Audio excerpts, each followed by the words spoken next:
Hello दोस्तों, आप लोगों को स्वागत है इतिहास की दुनिया 99 में। यहाँ देखिए दोस्तों, 2/4/2024 यानी कि पिछले वर्ष आपसे ये सारा प्रश्न पूछा गया है। ठीक है, अगर अब इस टाइप का प्रश्न को सॉल्व कर देते हो तो आपका सिलेक्शन होने से कोई नहीं रोक सकता है। तो चलिए हम लोग वीडियो को स्टार्ट करते हैं बिना समय गवाए। पहला प्रश्न आपके सामने में है कि महोजस्वी का संधि विच्छेद है। तो महोजस्वी का संधि विच्छेद क्या हो जाएगा?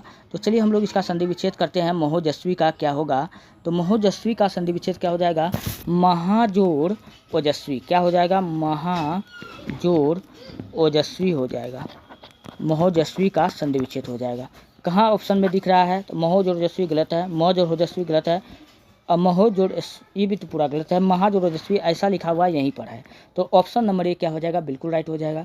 अच्छा, कभी कभी क्वेश्चन पूछा जाए, अगर ऐसा भी क्वेश्चन पूछ लिया जाता है कि महोजस्वी में कौन सा संधि है, अगर संधि का बात पूछे तो आप लोग क्या लिखिएगा? देखिए, महा में कहीं न कहीं आपको आ छुपा हुआ है। देखिए, महा आ रहा है ना, तो उसी प्रकार यहाँ पर क्या आ रहा है? आ रहा है। आ और आ को जोड़ते हैं तो क्या हो जाता है? औ हो जाता है। क्या होता है? औ हो जाता है। इसलिए महो हो गया। क्या हो गया? महोजस्वी। ठीक है, महोजस्वी में कौन सा संधि विच्छेद होगा? तो महोजस्वी में जो होगा वृद्धि संधि होगा। कौन सा संधि हो जाएगा? वृद्धि संधि हो जाएगा। उसी प्रकार आपसे पूछे एकैक में। अच्छा, एकैक का जब आप संधि विच्छेद कीजिएगा तो एक जोड़ एक आएगा। क में देखिए कहीं न कहीं अ है, और क में देखिए कहीं न कहीं क्या है? अ है। अ और अ जोड़ते हैं तो क्या होता है? औ आता है। तो क्या हो जाएगा? एक कैक। क्या हो जाएगा? एक कैक आता है। अ को जोड़ेंगे तो आय आता है। क्या आता है? आय आता है। तो एक कैक हो जाएगा। तो एक कैक में भी कौन सा संधि हो जाएगा? तो कौन सा संधि विच्छेद कौन सा संधि हो जाएगा? तो इसमें वृद्धि संधि हो जाएगा। चलिए बढ़ते हैं नेक्स्ट। अगला प्रश्न है, चतुरानन में कौन सा समास है? देखिए, चतुरानन मतलब क्या हो गया? जिसका चार भुजा हो। नाम से स्पष्ट हो रहा है। तो जिसका चार भुजा है, अगर ऐसा टाइप का शब्द आ जाए तो उसमें कौन सा संधि होगा? तो बहुव्रीहि संधि होगा। क्यों होगा? क्योंकि देखिए, चतुरानन जिसका चार भुजा हो, ऑटोमेटिक मेरा दिमाग में क्या उठ रहा है कि मेरा दिमाग में ऑटोमेटिक आ रहा है कि चार भुजा भैया किसका होता है? तो विष्णु जी का कितना भुजा है? चार भुजा है। तो ऑटोमेटिक जब भी हम चतुरानन कहेंगे तो दिमाग में मेरा विष्णु जी ऑटोमेटिक क्या करेगा? दौड़ेगा। उसी प्रकार अगर आपसे पूछ लिया जाए कि लंबोदर, आप लोग बताओ लंबोदर किसका नाम है? तो जैसे कोई व्यक्ति लंबोदर बोलता है तो दिमाग में आ जाता है कि अच्छा, लंबा हो, उदर मतलब क्या होता है? पेट होता है। जिसका पेट लंबा हो, तो पेट किसका लंबा है? गणेश जी का। ऑटोमेटिक दिमाग में मेरा क्या बढ़ जाता है? गणेश जी बढ़ जाता है। तो लंबोदर में भी कौन सा समास हो जाएगा? तो लंबोदर में भी बहुव्रीहि समास होगा। ठीक है, ठीक उसी प्रकार अगर आपसे पूछे कि ये बताओ आप लोग कि दशानन में कौन सा समास है? दशानन, तो दिमाग में आएगा कि अच्छा, दशानन, 10 जोड़ आनंद क्या हो जाएगा? 10 में क्या है कि 10 जोड़ आनंद मतलब जिसका 10 मतलब होता है क्या होता है? सिर हो, या आनंद मतलब क्या? आनंद मतलब सिर होता है, 10 मतलब 10 होता है। जिसका 10 सिर हो तो ऑटोमेटिक दिमाग में आएगा कि दुनिया में 10 सिर किसका है? रावण का है। किसका है? तो जैसे दशानन बोला तो आपका दिमाग में क्या आ गया? रावण आ गया। तो ऑटोमेटिक अगर ऐसा कोई भी शब्द इंडिकेट करे तो उसको हम लोग क्या कहेंगे कि उसमें कौन सा समास हो जाएगा? बहुव्रीहि समास हो जाएगा। चलिए बढ़ते हैं नेक्स्ट। अगला प्रश्न है, नील गगन शब्द में कौन सा समास है? दोस्तों, नील गगन शब्द में कौन सा समास है? तो नील गगन शब्द में क्या हो जाएगा कि कर्मधारय समास हो जाएगा। कौन सा समास हो जाएगा? कर्मधारय। ऑप्शन नंबर 3 क्या हो जाएगा? बिल्कुल राइट हो जाएगा। नेक्स्ट अगला प्रश्न है, मैत्री की राह बताने को, सबको सुमार्ग पर लाने को, जब भी ऐसा टाइप का डिफ़िकल्ट क्वेश्चन आ जाए, इतना लंबा हमको पढ़ने का टाइम एग्जाम में नहीं होता है। इसलिए आप डायरेक्ट क्वेश्चन को खोजिए। जब आप क्वेश्चन कीजिएगा तो या तो शुरू में क्वेश्चन दिया रहता है तो लास्ट में क्वेश्चन दिया रहता है। तो अगर हम लास्ट से 2-3 लाइन को पढ़ लेते हैं, यहाँ क्या लिखा है? जब नाश मनुज पर छाता है तो पहले विवेक मर जाता है। पांडव युद्ध टालने के लिए किस हद तक समझौता करने को तैयार थे? देखिए, यहीं पर क्वेश्चन मिल गया कि अगर महाभारत का युद्ध चाहता तो टल जाता, तो पांडव ने किस हद तक समझौता करने के लिए तैयार हो गया था। तो अगर आप ऑप्शन पढ़िएगा तो यहाँ से आपका सोल्व हो जाएगा। थोड़ा सा राज्य लेकर, हाँ बिल्कुल ये बात सही है कि कहा था कि अगर उसमें भी कुछ आधा हो तो दे दो, केवल 5 ग्राम, उसी में खुश रहेंगे। मतलब थोड़ा सा आज लेकर वो कहा था, अगर थोड़ा सा भी अगर हमको मिल जाएगा तो हम इस युद्ध को टाल देंगे।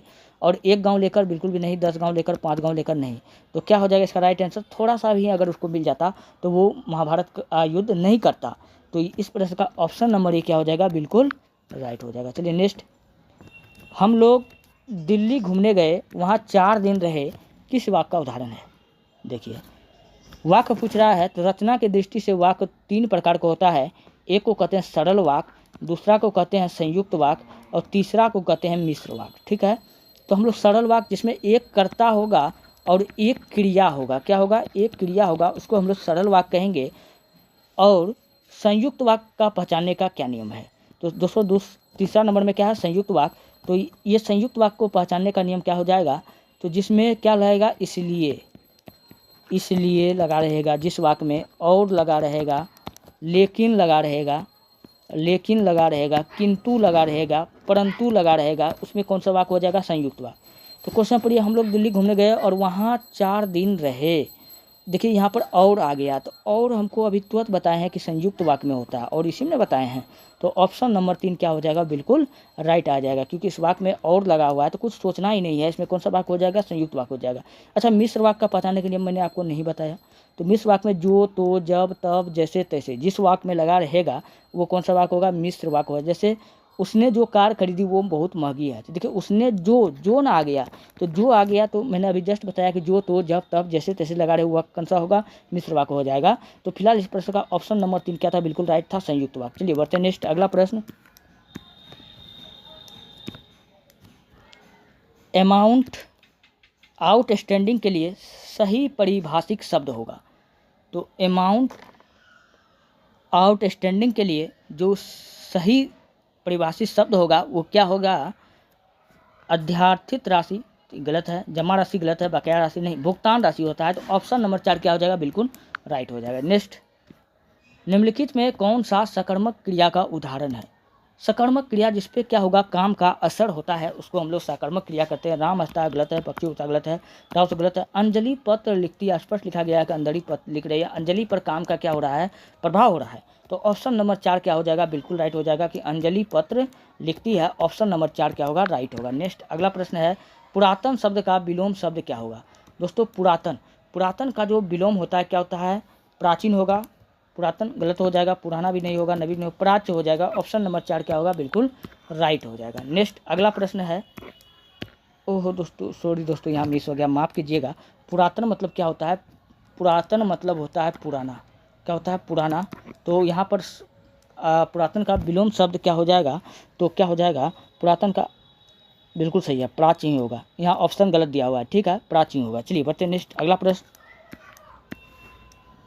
नाक का बाल होना मुहावरे का क्या अर्थ होता है, तो नाक का बाल होना क्या होता है। अच्छा, कोई कहता है कि नाक का बाल हो गया है रे आजकल तुम, मतलब क्या हो गया कि बहुत प्यारा होना होता है, क्या होता है, बहुत प्यारा होना, तो नफरत करना गलत हो गया, प्यारा होना से कोई लेना, अधिक प्यार होना, देखिए ऐसा ऑप्शन मिल रहा है, तो ऑप्शन नंबर 2 क्या होगा, बिल्कुल से राइट होने वाला है। मित्र से दुश्मनी, बाल गिरना, ये भी गलत हो जाएगा, तो ऑप्शन नंबर 2 क्या हो जाएगा, बिल्कुल राइट हो जाएगा, अधिक प्यार होना। नेक्स्ट, इनमें से कौन सा वाक्य शुद्ध है, तो हमको शुद्ध वाक्य को चुनना है। तो पहला है, उसने बड़े बड़े फल छांट लिए, यह हमारे आगामी नेता है, प्रत्येक काम सोच समझ कर करो, शेर बड़ा भयानक होता है, तो ऑप्शन नंबर 2 क्या होगा, बिल्कुल राइट हो जाएगा, यह हमारे आगामी नेता है। नेक्स्ट अगला प्रश्न है, संज्ञा के कार्य करने वाला पद समूह क्या कहलाता है, तो संज्ञा पदबंध कहलाता है, तो ऑप्शन नंबर 1 में ही हमको दिख रहा है, तो ऑप्शन नंबर 1 क्या हो जाएगा, बिल्कुल राइट हो जाएगा। नेक्स्ट, क्रिया के जिस रूप से भाव की प्रधानता होती है वो क्या कहलाती है, तो दोस्तों उसको हम लोग क्या कहते हैं, तो उसको यहाँ ऑप्शन तो दिया ही नहीं है। चलिए बढ़ते हैं नेक्स्ट अगला प्रश्न है, निम्न में कौन अपरिमेय नहीं है, तो हमको पता है कि परिमेय वो होता है जिसको हम लोग P/Q के रूप में लिख सकते हैं। क्या 10 को हम P/Q के रूप में लिख पाएंगे, कभी नहीं लिख पाएंगे, तो ये क्या होगा कि ये क्या हो जाएगा कि परिमेय है, ये क्या है, परिमेय है। और देखिए कौन कौन परिमेय नहीं है,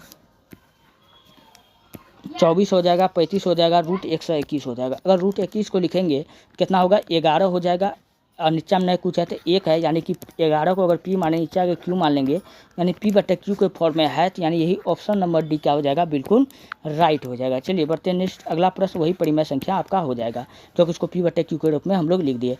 किसी द्विघात बहुपद में शून्य की अधिकतम एवं न्यूनतम संख्या क्रमशः होती है, द्विघात बहुपद में शून्य की अधिकतम और न्यूनतम संख्या कितना हो सकता है, 2 या 0 हो सकता है, तो इसका राइट आंसर क्या हो जाएगा, 2 या 0 आपको कहाँ दिख रहा है, तो ऑप्शन नंबर 3 में दिख रहा है, तो ऑप्शन नंबर 3 क्या होगा, राइट आंसर होगा।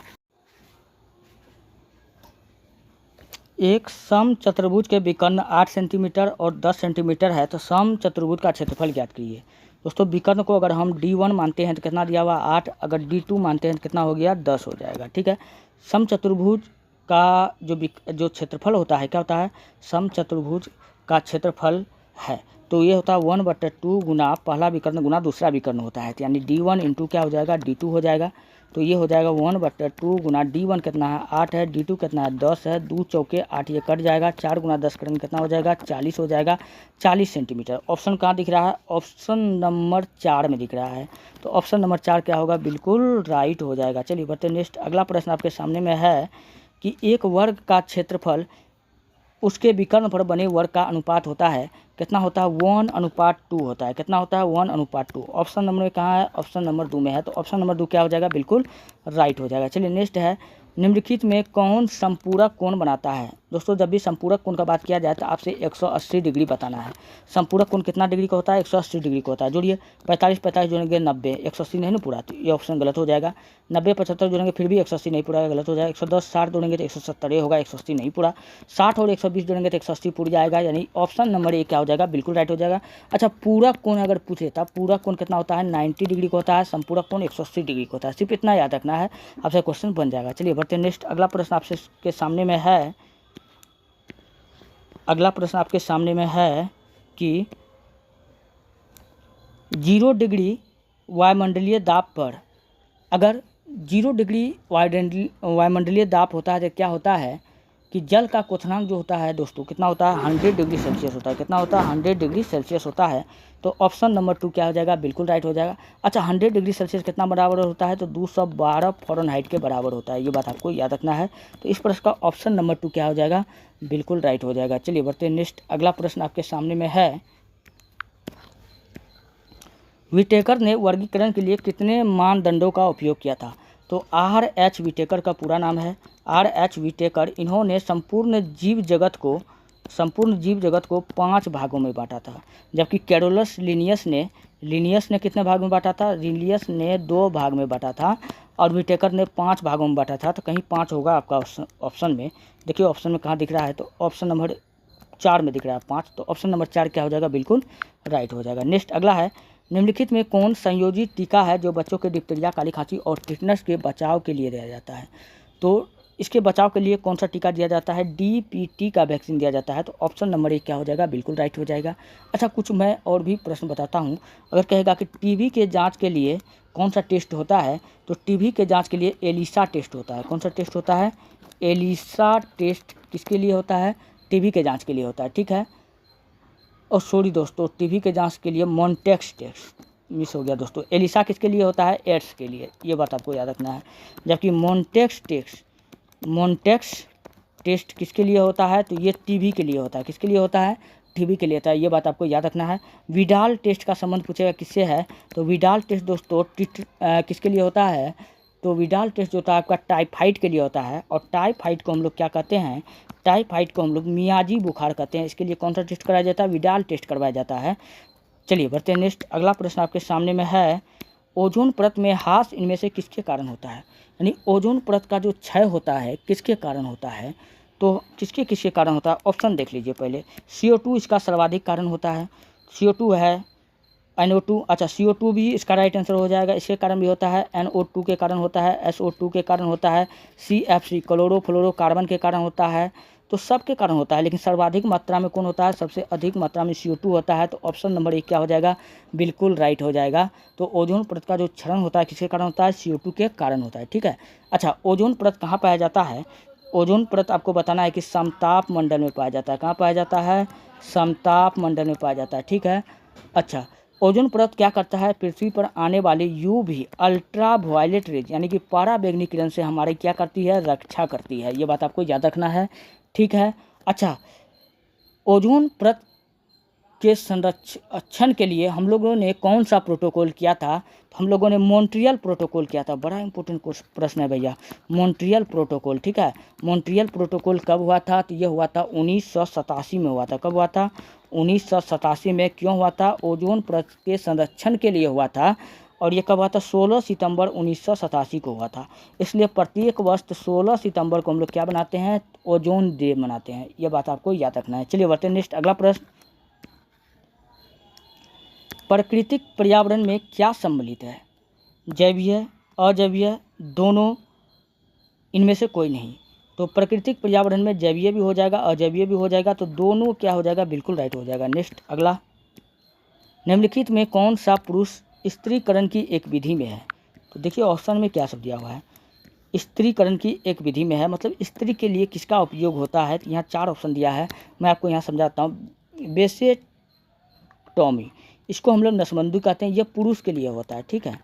तो क्वेश्चन आपसे क्या पूछा है, पुरुष के लिए कौन सा उपयोगी है? तो पुरुष जो है क्या करता है कि सेक्स रेशियो को रोकने के लिए, अपने जनन क्षमता को रोकने के लिए, जब कोई यानी कि जनसंख्या वृद्धि को रोकने के लिए क्या करता है? नसबंदी कराया जाता है, ताकि आगे से उसका कोई भी बाल बच्चा न हो, तो वह नसबंदी होता है, ठीक है।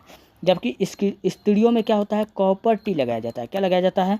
कॉपर टी लगाया जाता है, ये बात आपको याद रखना है। जबकि स्त्रियाँ गोलियाँ भी खाती है गर्भ को रोकने के लिए, तो वो कौन सा गोली होता है? सहेली गोली आता होगा, आपको मार्केट में पता होगा कि ये भी गोली का प्रयोग किसके किया जाता है? अनचाहे गर्भ को रोकने के लिए किया जाता है।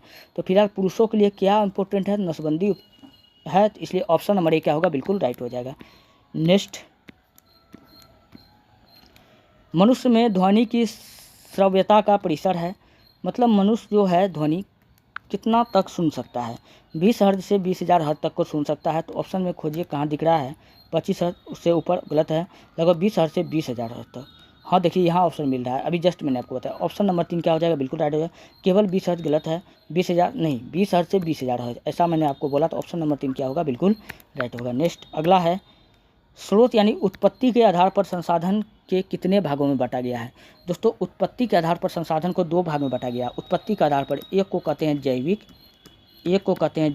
और एक को कहते हैं अजैविक, ठीक है। तो उत्पत्ति के आधार पर आपसे पूछ रहा है, तो ऑप्शन नंबर 2 क्या हो जाएगा? बिल्कुल राइट हो जाएगा। एक को जैविक कहेंगे, एक अजैविक। लेकिन मैं आपको और भी बताता हूँ जो आपके एग्जाम के दृष्टिकोण से काफ़ी महत्वपूर्ण है। अगर विकास या भंडार के आधार पर पूछे, विकास या भंडार के आधार पर संसाधन को कितने भागों में बांटा गया है? तो 4 जो है किसके आधार पर बांटा गया? विकास या भंडार के आधार पर। अजैविक संसाधन, संभावित संसाधन, विकसित संसाधन या भंडारित या संचित कोष संसाधन होता है। तो यही चारों संसाधन है जो विकास या भंडार के आधार पर बांटा गया, ठीक है। अच्छा, उपयोग के आधार पर पूछेगा संसाधन को कितने भाग में बांटा गया है? तो यहाँ पर उत्पत्ति के आधार पर पूछा है, मैंने आपको विकास के भी आधार पर बता दिया। उपयोग के आधार पर 2 भाग में बांटा गया। एक को कहते हैं नवीकरणीय, दूसरा कहते हैं अनवीकरणीय। क्या कहते हैं? अनवीकरणीय। तो आपको समझ में आ गया होगा। फिलहाल उत्पत्ति के आधार से पूछा था, तो ऑप्शन नंबर 2 क्या होगा? बिल्कुल राइट होगा। चलिए बढ़ते हैं। नेक्स्ट अगला प्रश्न है, पृथ्वी के वायुमंडल में पाई जाने वाली गैसों में नाइट्रोजन की मात्रा कितना होता है? तो 78% नाइट्रोजन पाया जाता है, 0.03% कार्बन डाइऑक्साइड पाया जाता है, 20% ऑक्सीजन पाया जाता है। क्वेश्चन क्या पूछा है? पृथ्वी के पार में पाई जाने वाली गैसों में नाइट्रोजन की मात्रा पूछा है ना, तो 78%। ऑप्शन खोजिए कहाँ दिख रहा है? 0.1% बिल्कुल काट दीजिए, 0.2 गलत काट दीजिए, 0.4 काट दीजिए, 0.78 यानी 78 यहीं पूर रहा है। तो देखिए 78 यहाँ हो गया, लेकिन 78.08 दे दिया गया है, तो कोई दिक्कत नहीं है। तो लगभग बराबरी ना है, 8 कितना हो गया? लगभग बराबरी हो गया। तो ऑप्शन नंबर 4 क्या होगा? बिल्कुल राइट हो जाएगा। नेक्स्ट अगला है, प्रथम पृथ्वी सम्मेलन का आयोजन कब हुआ था? प्रथम पृथ्वी सम्मेलन, पहला पृथ्वी सम्मेलन 1992 में हुआ। दूसरा कब होगा? सेकेंड जो होगा 1905 साल बाद होगा, 1997 में होगा। दूसरा कब हो? तीसरा कब होगा? तो 5 साल बाद जोड़ लीजिए, 97 302 2002 में होगा, 2002 में होगा। ये बात आपको याद रखना है। अच्छा, पृथ्वी सम्मेलन के बारे में आपको याद रखना, पहला पृथ्वी सम्मेलन जो हुआ था, प्रथम पृथ्वी सम्मेलन, ये आपको कहाँ हुआ था? 1992 में जो हुआ था वो आपका ब्राज़ील के रियो डी जेनेरियो में हुआ था। कहाँ हुआ था? रियो डी जेनेरियो में हुआ था। चलिए बढ़ते हैं। नेक्स्ट अगला है, तापीय ऊर्जा के उत्पादन में किस पदार्थ का प्रयोग होता है? तो तापीय ऊर्जा के उत्पादन में किसका प्रयोग होता है? तो फटाफट आप लोग यहाँ ऑप्शन देखिए। तो तापीय ऊर्जा के उत्पादन में कोयला का प्रयोग होता है। तो ऑप्शन नंबर 2 क्या हो जाएगा? बिल्कुल राइट हो जाएगा। अच्छा, कोयला, सबसे अच्छा कोयला एंथ्रासाइड। कोयला में अच्छा कोयला पूछेगा कौन है? तो एंथ्रासाइड है। क्या है? एंथ्रासाइड है। और सबसे घटिया कोयला पूछेगा तो घटिया कोयला बताओ। तो घटिया कोयला आपको बताना है पीट कोयला या झड़िया कोयला, पीट कोयला या झड़िया कोयला। अच्छा, भारत में सबसे अधिक कौन सा कोयला पाया जाता है? बिटुमिनस। तो बिटुमिनस नामक कोयला सर्वाधिक कहाँ पाया जाता है? भारत में पाया जाता है। ये बात आपको याद रखना है। अच्छा, बिटुमिनस को हम लोग क्या कहते हैं? मुलायम कोयला कहते हैं। क्या कहते हैं? बिटुमिनस को हम लोग मुलायम कोयला कहते हैं। मुलायम कोयला पूछेगा हम लोग किसको कहते हैं? तो बिटुमिनस को कहते हैं। तो फिलहाल कोयला इसका राइट आंसर था, जो कि आपका ऑप्शन नंबर 2 में दिख रहा है। तो क्या होगा? ऑप्शन नंबर 2 राइट हो जाएगा। नेक्स्ट अगला है, विद्युत ऊर्जा का वाणिज्यिक इकाई क्या है? तो विद्युत ऊर्जा को हम लोग किस में मापते हैं? तो हम लोग यूनिट में मापते हैं। बिजली को हम लोग किस में मापते हैं? यूनिट में मापते हैं। आपने देखा होगा जब बिल आता है तो कहता है कितना यूनिट बिल हुआ है, तो यूनिट क्या हो जाएगा? बिल्कुल राइट हो जाएगा। जबकि विद्युत का ऐसा मात्रक पूछेगा क्या होता है? तो एम्पियर होता है। क्या होता है? एम्पियर होता है। यूनिट यहाँ पर क्या हो जाएगा? बिल्कुल राइट हो जाएगा। विद्युत ऊर्जा का वाणिज्यिक पूछा है तो क्या हो जाएगा? यूनिट हो जाएगा। नेक्स्ट अगला, हल्के और तेज चलने वाले जहाज कैरावल को किसने बनाया था? तो इसको बनाया था पुर्तगालियों ने। तो ऑप्शन नंबर 1 क्या हो जाएगा? बिल्कुल राइट हो जाएगा, पुर्तगाली। अच्छा, पुर्तगाली जो आया था भारत में कब आया था? 1498 ईस्वी में आया था। उस समय पूछेगा कि राजा कौन था? तो राजा दोस्तों जमेरिन था। भारत का राजा कौन था? जमेरिन था। जो कहाँ का राजा था? आपको बताना है, केरल का राजा था। कहाँ का राजा था? केरल का। और इसी केरल के कालीकट बंदरगाह पर 20 मई 1498 ईस्वी को कौन उतरा था? वास्को डी गामा उतरा था। कौन उतरा था? वास्को डी गामा, जो भारत आने वाला प्रथम पुर्तगाली था। तो इस पर का ऑप्शन नंबर 1 क्या हो जाएगा? बिल्कुल राइट हो जाएगा। नेक्स्ट अगला है, वाणिज्यिक अनाज की खेती में कौन सा फसल उगाई जाती है? वाणिज्यिक मतलब हो गया कि जिसका उद्देश्य होता है कि पैसा कमाना। तो क्या हो जाएगा? गेहूँ, मक्का, दोनों हो जाएगा। तो ऑप्शन नंबर 3 क्या हो जाएगा? बिल्कुल राइट हो जाएगा। दोनों वाणिज्यिक कृषि के अंतर्गत आता है। नेक्स्ट अगला है, निम्नलिखित में कौन सा फसल गोल्डन फाइबर के रूप में जाना जाता है? गोल्डन फाइबर बोले तो गोल्डन मतलब होता है सुनहरा, फाइबर मतलब रेशा। सुनहरा रेशा किसको कहते हैं? जूट या पटसन को कहते हैं। क्या कहते हैं? पटसन कहते हैं। पटसन के उत्पादन में कौन आगू है? पश्चिम बंगाल आगू है। और पश्चिम बंगाल में सर्वप्रथम जो है जूट का जो मिल कहाँ स्थापित किया गया था? पश्चिम बंगाल के रिसरा में। कहाँ स्थापित किया गया था? रिसरा में किया गया था। ये बात आपको याद रखना। किसके द्वारा? सेठ हुकुमचंद। किसके द्वारा? सेठ हुकुमचंद के द्वारा लागू किया गया था। ठीक। नेक्स्ट अगला है, रोलेट कानून किस उद्देश्य से लाया गया था? रोलेट एक्ट जो लाया गया था किस उद्देश्य से लाया गया था? तो रोलेट एक्ट जो भैया लाया गया था वो, ऑप्शन पढ़िए पहले, शिक्षण संस्थाओं में प्रवेश के लिए गलत बात है, क्रांतिकारी गतिविधियों पर अंकुश लगाने का। हाँ, यही हो जाएगा। ऑप्शन नंबर 2 क्या हो जाएगा? बिल्कुल राइट हो जाएगा। ये दोनों क्या है? गलत है। तो ऑप्शन नंबर 2 बिल्कुल राइट हो जाएगा। अच्छा, रोलेट एक्ट को हम लोग क्या कहते हैं? काला कानून कहते हैं। बिना अपील दलील का कानून कहते हैं। बिना अपील दलील वकील का कानून भी पूछेगा किसको कहते हैं? तो हम लोग रोलेट एक्ट को कहते हैं। कब पास हुआ था? 19/3/1919 को पूरा भारत में लग गया था। जबकि पास कब हुआ था? 18/3/1919 को लागू हुआ था रोलेट एक्ट। ठीक है, इसको हम लोग काला कानून कहते हैं, याद रखना है। नेक्स्ट अगला प्रश्न है, चार्ल्स डिकेंस द्वारा रचित उपन्यास बॉम्बे एंड सन कब प्रकाशित हुआ था? ये कब प्रकाशित हुआ था? तो ये हुआ था ऑप्शन नंबर 2 क्या हो जाएगा? बिल्कुल राइट हो जाएगा। 1848 ईस्वी में। कब लागू हुआ था? 48 में हुआ था। ये बात आपको याद रखना है। नेक्स्ट अगला प्रश्न आपके सामने में है, सांभर झील कहाँ स्थित है भैया? सांभर झील, तो भैया सांभर झील आपका कहाँ हो जाएगा? राजस्थान में हो जाएगा। कहाँ हो जाएगा? राजस्थान में हो जाएगा। चलिए ऑप्शन में देखिए, सांभर झील पूछे या उदय सागर झील पूछे। क्या पूछेगा? उदय सागर झील भी कहाँ है? तो ये भी आपका क्या हो जाएगा? राजस्थान हो जाएगा। दोस्तों, अगर आपको वीडियो अच्छा लगता है, हेल्पफुल लगता है, तब आप हमारे चैनल को सब्सक्राइब कीजिए और वीडियो को लाइक कीजिए। जितना हो सके अपने दोस्तों में शेयर कर दीजिए। हम मिलते हैं नेक्स्ट क्वेश्चन में। धन्यवाद।